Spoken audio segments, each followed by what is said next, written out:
second cricket test against England. The men's competition starts later tonight. England lost the first test. Since then, its team has woken up to abusive headlines like this: racist, sexist, elitist, English cricket in the dock.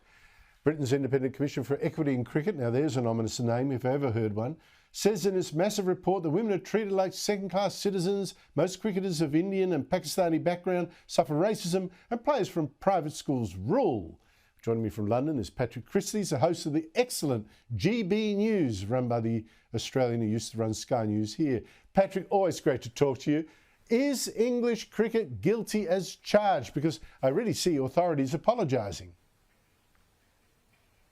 Yeah, it's absolutely ridiculous that they've apologised already. It's worth noting that this report was set up in the wake of the Black Lives Matter movement, which was kicked off by George Floyd's death. What it has said is that there is structural and institutional racism at every level of English cricket. What absolute nonsense that is. Every single major league in this country has teams entirely made up of British Pakistani, British Indian, British Bangladeshi players, and overseas professionals routinely come from the subcontinent and the West Indies. Talking of the West Indies, this report also says that our cricket board is letting down black people for access into cricket. OK, fine, I welcome the report into why cricket in the West Indies is in such significant decline. I'd love to see what kind of racism they come up with there. They also say, don't they, as well, that there is a puerile drinking culture that is driving women away from the sport and British Muslims away from the sport. Well, I'm very, very sorry about this, but as I've already said about the amount of British Muslims playing cricket, that's a lie. And also, when it comes to the amount of women that are playing at club level at the moment,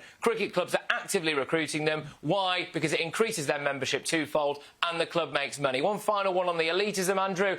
Our current England captain, OK, is an immigrant who read a statement out yesterday saying that he struggles to read and write. If we were anti-immigrant and anti-elitist, I don't think Ben Stokes would be playing for us, do you?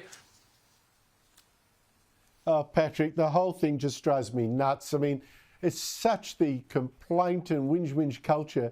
And look, these allegations are dangerously easy to make, of course. You had former English captain Michael Vaughan. He was accused of saying something racist, telling Asian players, there are too many of you lot. He denied it. Immediately sacked as a BBC commentator. It took 18 months for an investigation to clear his name. That didn't seem fair to me at all. You know, this presumption of racism. No. Yeah, it's guilty until proven innocent. It destroys lives, and it is actually, I would argue, fundamentally based on lies. Another thing about this report is it asks people to offer up their own experiences. So if you're offering people to get in touch off their own bat, you are going to elicit one kind of response. And that is it. You're not going to get people like me turning up saying, well, I played in a cricket team once and I was the only white guy there. English wasn't spoken on the field, but it didn't bother me that much. I've just got too much on with my day to do all of that stuff. But you know what we're going to see now? We're going to see, yeah, a grovelling apology, but also big, unnecessary financial commitments to diversity quotas, diversity programmes, and crucially as well, the women's side of the game, Andrew. Well, speaking of that, Patrick, I like how the reports snuck in to demand that women players should be paid as much as the male ones. Like, this is clearly written by socialists, you know. The report authors don't understand that what players are paid is related to what sponsors, broadcasters and fans are prepared to pay. And the men's competition, like it or not, earns a lot more money. What's going on here?